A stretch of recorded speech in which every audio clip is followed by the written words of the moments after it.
तो देखिए अभी तक आप लोगों ने संधारित्र और समांतर प्लेट संधारित्र के विषय में पढ़ा है, ठीक है। अब हम आगे की बात करते हैं। तो क्या होता है, संधारित्र ऐसी युक्ति होती है जिसमें चालक के आकार में अथवा आकृति में परिवर्तन किए बिना अधिक आवेशों को ग्रहण किया जा सकता है, ठीक है। इसके लिए संधारित्र का प्रयोग किया जाता है। अब क्या होता है, संधारित्र बनाने के बावजूद अगर हम और आवेश देना चाहें तो क्या करेंगे। संधारित्र भी है, हम और आवेश भी देना चाहते हैं, तो हम क्या करेंगे कि उन संधारित्र के प्लेटों के बीच हम परावैद्युत पदार्थ भरते हैं।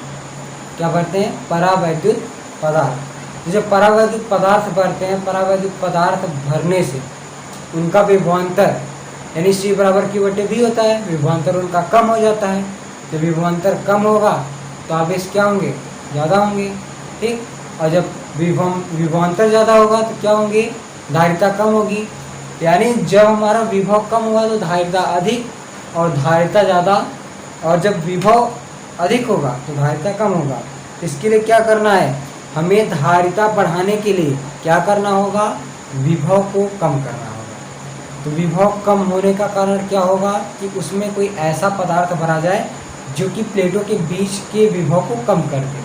तो कम करने के लिए हम क्या कर रहे हैं? परावैद्युत पदार्थ को भरते हैं। यही करते हैं ना, क्या करते हैं? परावैद्युत पदार्थ को भरते हैं।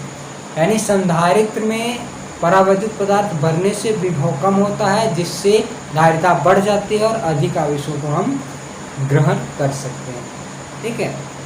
तो सबसे पहले क्या करते हैं, हेडिंग हमारा होना चाहिए संधारित्र के प्लेटों के बीच परावैद्युत पदार्थ का प्रभाव। नोट कर लीजिएगा, संधारित्र की प्लेटों के बीच परावैद्युत पदार्थ का प्रभाव, ठीक। अब देखिए, इतना लिखने के बाद हम इसके विषय पहले जानते हैं। विषय जानते हैं क्यों प्रयोग होता है, क्या कारण है, ठीक है। देखिए, इसके पहले आप लोगों ने क्या पढ़ा है कि संधारित्र क्या होता है और समांतर प्लेट संधारित्र क्या होता है। अब हमारा प्रश्न ये होगा कि संधारित्र भी है और उसके बावजूद हम और भी आवेश देना चाहते हैं, दोनों कंडीशन है। तो ऐसे दोनों कंडीशन में क्या करेंगे, हम संधारित्र की प्लेटों के बीच कोई ऐसा पदार्थ भरते हैं जिससे हमारा विभव कम हो जाए। अगर विभव कम हो जाएगा तो हमें धारिता क्या होगा? अधिक प्राप्त होगी। यानी धारिता अधिक प्राप्त होने से आवेशों को ग्रहण करने की क्षमता अधिक हो जाएगी, तो हम अत्यधिक आवेश दे सकते हैं, ठीक। तो हम संधारित्र के प्लेटों के बीच परावैद्युत पदार्थ का प्रयोग करेंगे। हेडिंग डालिए, संधारित्र के प्लेटों के बीच परावैद्युत पदार्थ का प्रभाव। तो क्या होता है, जैसे कोई संधारित्र है,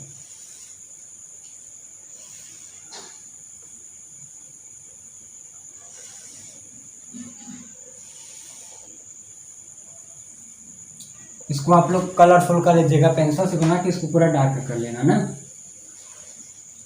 जैसे संधारित्र का एक प्लेट है, ये संधारित्र का दूसरा प्लेट है, इस प्रकार से इनके बीच खाली अभी कुछ भी नहीं भरा गया है।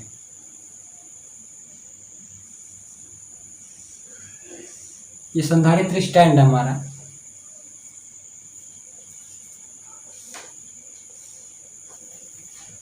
ठीक है। ये संधारित्र के दो प्लेट हैं, पहला प्लेट और ये दूसरा प्लेट। अभी इनके बीच कुछ भी नहीं भरा गया है, ठीक है।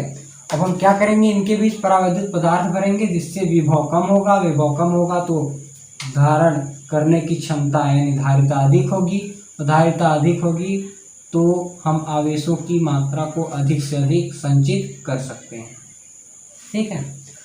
तो सबसे पहले हेडिंग लिखेंगे और उसके बाद क्या लिखेंगे हेडिंग के अंतर्गत कि भाई हम क्यों प्रयोग कर रहे हैं, ठीक। तो लिखिएगा, संधारित्र में किसी परावैद्युत पदार्थ का प्रयोग करने पर परावैद्युत पदार्थ के प्रभाव से संधारित्र के विभव में कमी होती है, जिसके फलस्वरूप धारिता बढ़ जाती है, अर्थात हम अधिक से अधिक आवेशों को संधारित्र में ग्रहण कर सकते हैं। इसी कार्य हेतु संधारित्र में परावैद्युत पदार्थ का प्रयोग किया जाता है।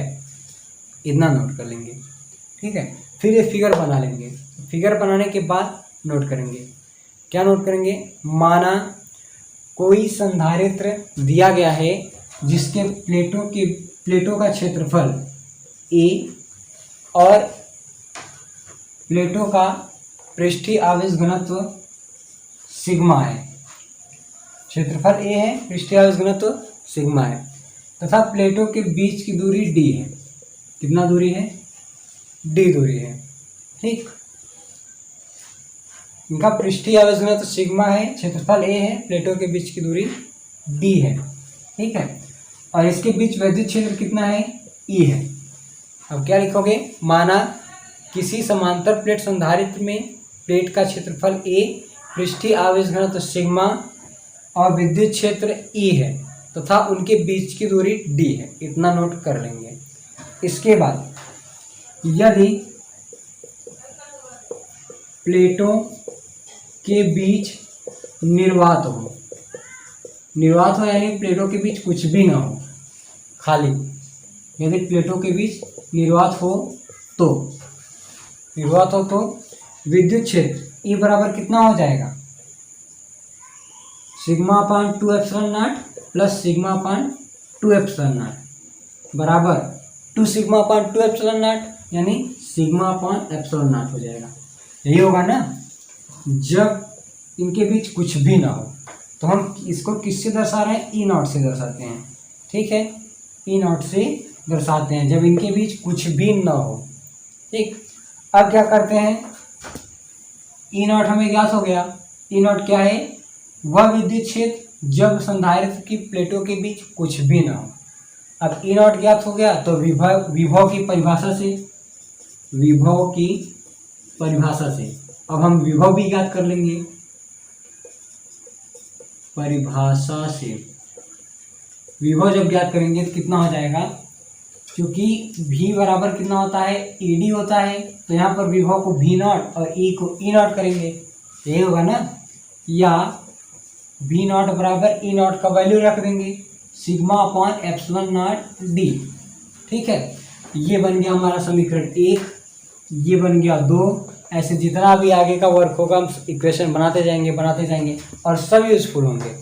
ठीक है, और फिर उसके बाद तथा धारिता कितना हो जाएगा?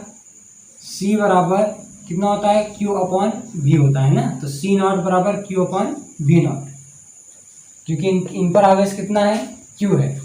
तो इतना लिखने के पहले लिखिएगा ये माना प्लेट पर आवेश Q है तब धारिता C नॉट बराबर Q अपॉन V नॉट हो गया। अब ये V नॉट का वैल्यू ला करके रख दीजिए। तब समीकरण 2 से हो गया ना। यहाँ पर समीकरण किससे प्रयोग हुआ था? 1 से। समीकरण 1 से यहाँ प्रयोग हुआ था, इसका वैल्यू इसमें ला के रख दिए थे, तो ये हो गया। अब समीकरण 2 का वैल्यू इसमें ला के रखेंगे तो C नॉट बराबर Q upon V not sigma upon epsilon not D, इतना हो जाएगा। फिर C नॉट बराबर एप्सिलॉन नॉट ऊपर चला जाएगा, Q अपॉन और सिग्मा का वैल्यू कितना होता है? Q अपॉन A ऊपर चला जाएगा। सही है ना। और एप्सिलॉन नॉट तो ऊपर जाएगा ही और D रहेगा नीचे, तो Q से Q कैंसल, तो C नॉट बराबर A epsilon not upon D।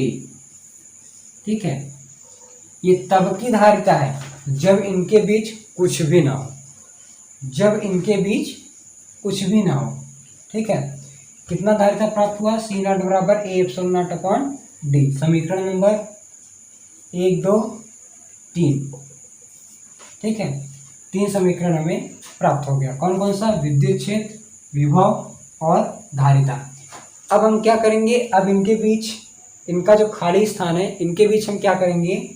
भरते हैं, परावैद्युत पदार्थ करते हैं। पहले कुछ नहीं है तो देखिए इतनी धारिता प्राप्त हुई। अब परावैद्युत पदार्थ भरते हैं और तब परिणाम देखते हैं। ठीक है, यदि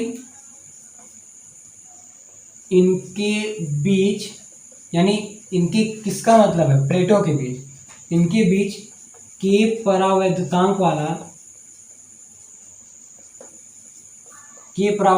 का परावैद्युत पदार्थ भरा जाए, परावैद्युत पदार्थ भरा जाए, ठीक है ना। तो पृष्ठीय आवेश घनत्व अब कितना हो जाएगा,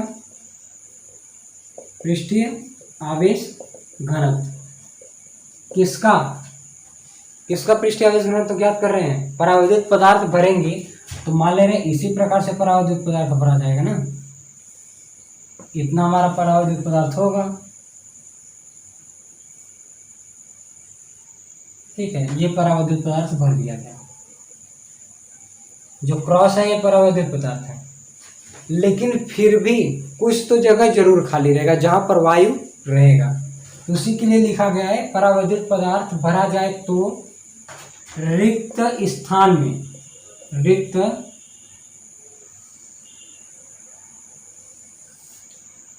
स्थान का पृष्ठीय आवेश घनत्व, रिक्त स्थान का पृष्ठीय आवेश घनत्व, और जो बाकी का रिक्त स्थान है उसका पृष्ठीय आवेश घनत्व कितना हो जाएगा, सिग्मा माइनस सिग्मा पी, ठीक है।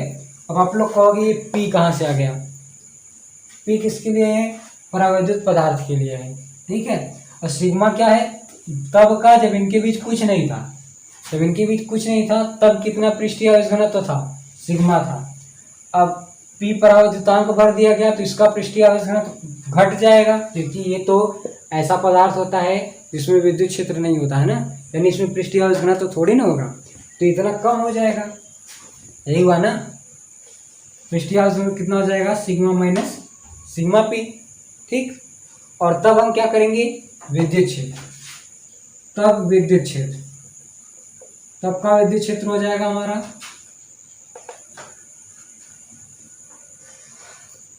E बराबर sigma minus sigma P upon epsilon not, यही होगा ना।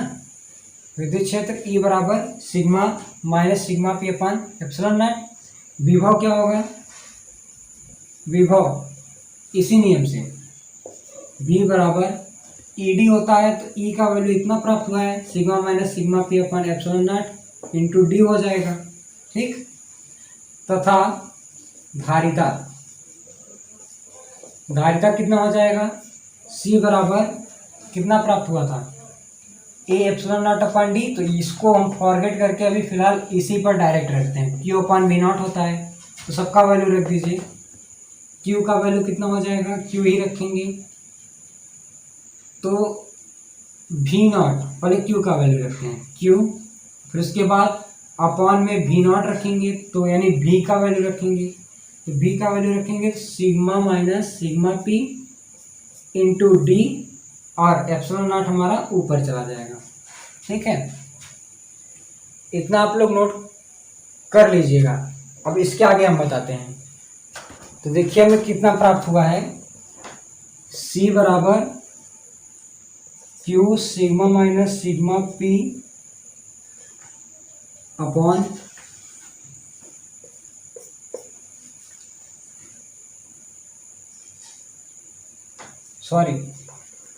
यहाँ पर हो जाएगा C बराबर Q epsilon not upon, C बराबर कितना, Q अपॉन V, V बराबर ED होता है, E बराबर आया था sigma minus sigma P upon epsilon not, ठीक। एप्सिलॉन नॉट तो ऊपर चला गया, sigma minus sigma P upon epsilon not, ठीक है, इंटू डी होता है, यहाँ पर क्या कर देंगे, डी कर देंगे, ठीक। अब ये ध्यान दीजिएगा, परावैद्युत पदार्थ भरे हैं, चूंकि परावैद्युत पदार्थ भरने पर हमारा पृष्ठीय आवेश घनत्व क्या होना चाहिए, पृष्ठीय आवेश घनत्व कितना हो जाएगा, सिग्मा अपॉन के बराबर सिग्मा माइनस सिग्मा पी, ठीक है।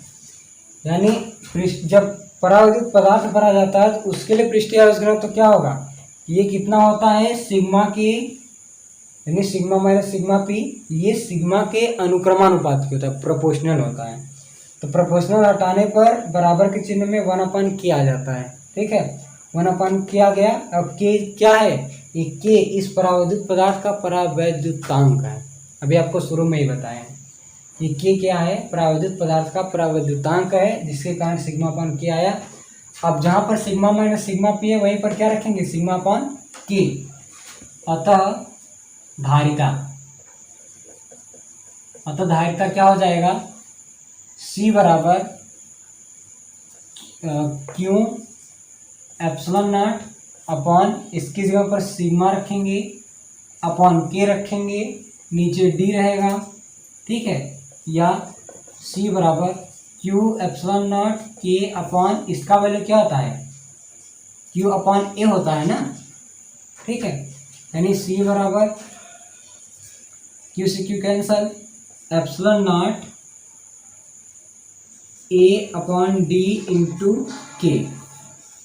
पहले धारिता क्या प्राप्त हुई थी, C बराबर epsilon not a upon D, और अब धारिता क्या प्राप्त हुई, epsilon not a upon D into Q. ठीक है ना, यानी विद्युत क्षेत्र में परिवर्तन, विद्युत क्षेत्र में क्या परिवर्तन हुआ, विद्युत क्षेत्र में क्या परिवर्तन हुआ वो भी देखने को मिला। कितना परिवर्तन हुआ, यहाँ पर ये बदल गया था ना, यानी इसकी जगह पर हमें के का वहाँ पर भी गुणा करना पड़ा, विद्युत क्षेत्र में भी के का गुणा करना पड़ा, ई बराबर एप्सिलॉन नॉट के। ठीक, फिर विभव में के से भाग देना पड़ा। क्यों भाग देना पड़ा, क्योंकि V बराबर कितना होता है, ईडी होता है ना, तो वहाँ पर जब E का वैल्यू रखते हैं कितना आया, V बराबर V0/K आया, यानी V बराबर V0/K आया था। ठीक, और यहाँ पर जो धारिता आया, धारिता कितना है हमारा, C बराबर C0K आया। तो ये है इनके बीच का रिलेशन। जब परावैद्युत पदार्थ नहीं हो और परावैद्युत पदार्थ हो तब क्या परिवर्तन होता है। परावैद्युत पदार्थ नहीं होने पर विद्युत क्षेत्र E0 होता है, और जब परावैद्युत पदार्थ भर देते हैं तो उसमें K का गुणा हो जाता है। विभव में क्या होता है, विभव में इतनी कमी हो जाती है।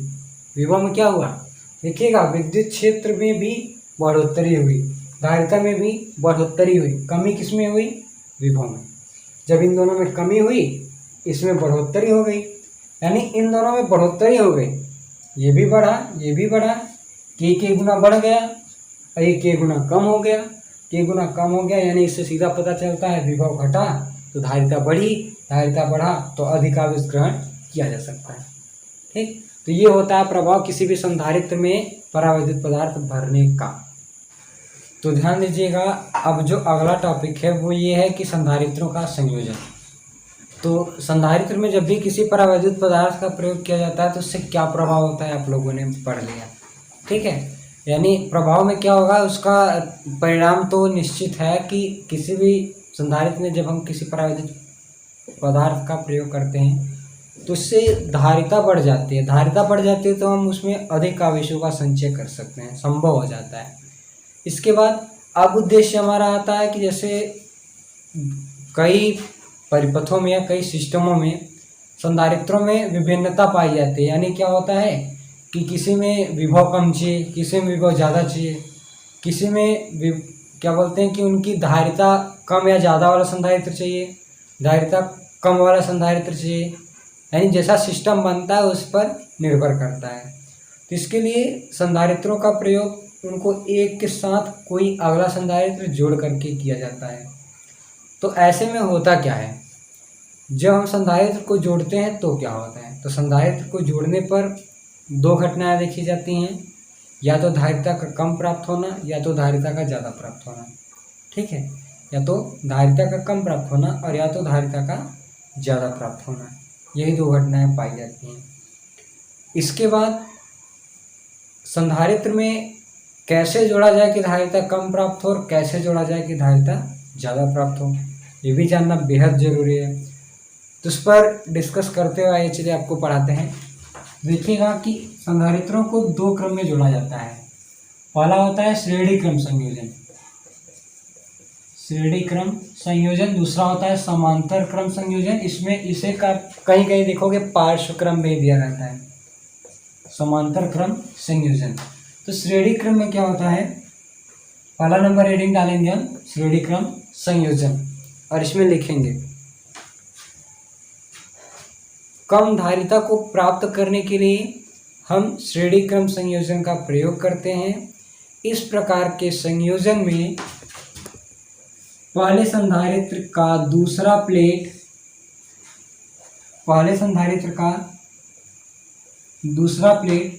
दूसरे संधारित्र के पहले प्लेट से जुड़ा होता है तथा दूसरे संधारित्र का दूसरा प्लेट तीसरे संधारित्र के पहले प्लेट से जुड़ा होता है। ये आपको नोट करना जो अभी हमने आपको बोला। कम धारिता प्राप्त करने के लिए हम संधारित्रों को श्रेणी क्रम में जोड़ते हैं और इस क्रम में पहले संधारित्र का दूसरा प्लेट दूसरे संधारित्र के पहले प्लेट से तथा दूसरे संधारित्र का दूसरा प्लेट तीसरे संधारित्र के पहले प्लेट से जुड़ा होता है।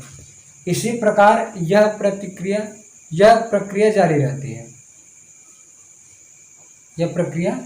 यानी इसी प्रकार से जुड़ा हुआ रहता है। ठीक है, इसमें बैटरी का एक ध्रुव हम यहाँ पर लगाते हैं और दूसरा ध्रुव यहाँ पर लगाते हैं। यानी इसको कैसे लिखेंगे, जिसमें बैटरी का एक ध्रुव दोनों किनारों पर जोड़ दिया जाता है, जिससे संधारित्रों में आवेश एक समान होता है। जो कुछ भी बोला जा रहा है आपको पॉइंट टू पॉइंट नोट करना है। अब वो आप नोट कैसे करोगे, या तो वीडियो को पॉज करके बैक करके नोट करिए, लेकिन नोट करना है आपको। सब में आवेश क्या है, क्यों है। ऐसी स्थिति में सब में आवेश एक समान होता है। विभव इनका भिन्न भिन्न है, V1 V2 V3। ठीक है, धारिता इनका भिन्न भिन्न है, C1 C2 C3। ठीक, आवेश एक समान होता है, लेकिन विभव जो होता है, विभव जो होता है, इनका विभव सबका, यानी इसका V1 इसका V2 इसका V3 सब विभव V के बराबर होता है। चूँकि एक ही तार है ना, एक ही श्रृंखला में या एक ही कतार में लिख सकते हो, एक ही कतार में जुड़े होने के कारण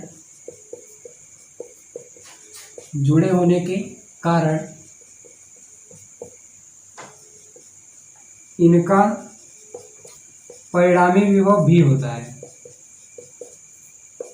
यानी इनका परिणामी विभव क्या होगा, जो बैटरी का विभव होगा, तो मान ले रहे हैं बैटरी का विभव V है और सबका विभव कितना है, V1 V2 V3। ठीक है, यही होगा ना। अब क्या लिखेंगे, प्रत्येक का विभव भी हम ज्ञात कर लेते हैं। तो ये कैसे ज्ञात करेंगे, V1 बराबर कितना हो जाएगा, Q बराबर CV होता है, यही होता है ना।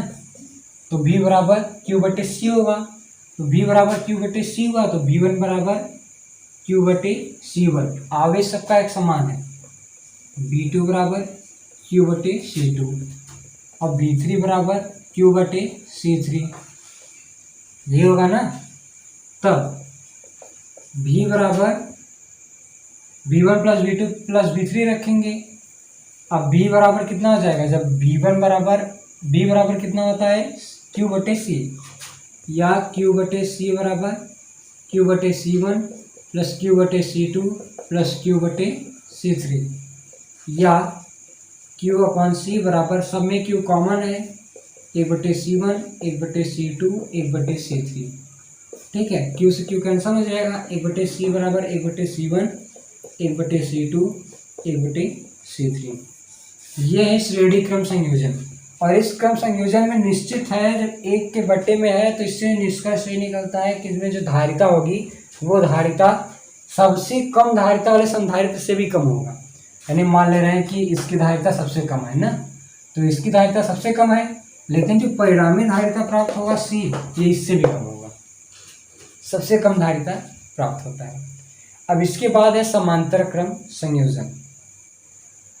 समांतर क्रम संयोजन में क्या होता है, जैसे श्रेणी क्रम संयोजन में धारिता बहुत कम प्राप्त होती है, उसका जस्ट अपोजिट है। समांतर क्रम संयोजन में धारिता बहुत अधिक प्राप्त होती है। ठीक है, तो इसमें क्या लिखेंगे, हेडिंग डालेंगे समांतर क्रम संयोजन और इसमें लिखेंगे अधिक धारिता प्राप्त करने हेतु संधारित्रों को समांतर क्रम में जोड़ा जाता है। ऐसी स्थिति में प्रत्येक संधारित्र का पहला प्लेट एक बिंदु से और दूसरा प्लेट एक बिंदु से जुड़ा होता है।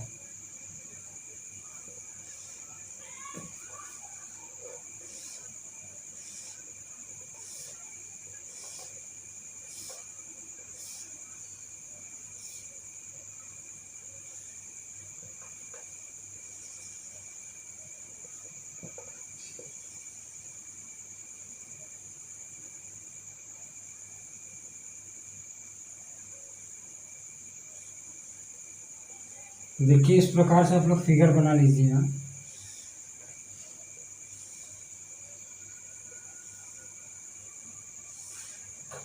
ठीक है, इसमें क्या होता है, इसमें ध्यान दीजिएगा, जब श्रेणी क्रम में जोड़ा गया था तो श्रेणी क्रम में जोड़ने पर सबका आवेश एक समान था, लेकिन यहाँ पर आवेश एक समान नहीं रहेगा। यहाँ पर Q1 रहेगा, यहाँ पर Q2 रहेगा, यहाँ पर Q3 रहेगा। ठीक है, वहाँ पर B दिया जाता था तो B1 B2 भीतरी रहता था, लेकिन यहाँ पर ऐसा नहीं है। ठीक, यहाँ पर क्या रहेगा, सब में B एक समान रहेगा, B एक समान रहेगा। तो कैसे रहेगा, B सब में रहेगा, यहाँ पर भी B, यहाँ पर भी B, यहाँ पर भी B। ठीक है, और सबकी धारिता, इसकी धारिता C1 है, इसका C2 है, इसका C3 है। अब इनको समांतर क्रम में जोड़ेंगे तो क्या होगा, ठीक, समांतर क्रम में क्या होगा, क्योंकि यानी क्या लिखेंगे, बैटरी द्वारा दिया गया आवेश, बैटरी द्वारा दिया गया आवेश Q बराबर Q1 plus Q2 plus Q3 है। ठीक है ना। अब समस्त का आवेश क्या हो जाएगा, यानी प्रत्येक का आवेश, प्रत्येक संधारित्र का आवेश कितना आवेश हो जाएगा, Q1 बराबर कितना होगा, C1B, CB होता है ना, Q बराबर CB, Q2 बराबर C2B, Q3 बराबर C3B, यही हो जाएगा। या Q बराबर कितना हो जाएगा, CB हो जाएगा, Q1 बराबर C1B, Q2 बराबर C2B और Q3 बराबर C3B। B सब में कॉमन लेके कैंसल, C बराबर C1 plus C2 plus C3, यानी इन सबका जितना जितना धारिता होता है सबसे ज़्यादा इनके योगफल की धारिता होती है। इस प्रकार से हमें समांतर क्रम संयोजन में बहुत ज़्यादा धारिता प्राप्त होता है। समांतर इसलिए होता है कि एक के समांतर पैरेलल है। श्रेणी में क्या होता है, समांतर में प्रत्येक पहले प्लेट और प्रत्येक दूसरे प्लेट अलग अलग बिंदुओं पर एक ही बिंदु पर केंद्रित होते हैं। और इसमें क्या होता है, ऐसा नहीं होता है, इसमें एक का प्लेट दूसरे के प्लेट से फिर ऐसे दूसरे के प्लेट से ऐसे जुड़ा होता है। ठीक है, इसको आप नोट कर लीजिए, अच्छे से पढ़िएगा। इसके बाद आपका सिर्फ एक लास्ट टॉपिक बचा रहेगा इस चैप्टर में, वो है वान डे ग्राफ जेनरेटर। ठीक है, तो वान डे ग्राफ जेनरेटर आखिरी है, आप उसको पूरा पढ़ लीजिएगा तभी मैं आपको पढ़ाऊँगा। ओके, आप उसको एक बार खुद से पढ़िएगा या पढ़ लीजिए, नोट बना लीजिए, ताकि मैं उसको इसमें डेरिवेशन करा दे रहा हूँ। उस टॉपिक को मैं सिर्फ लेक्चर दूंगा, आप लोग खुद से जब पढ़े रहोगे तो अच्छे से समझ जाओगे।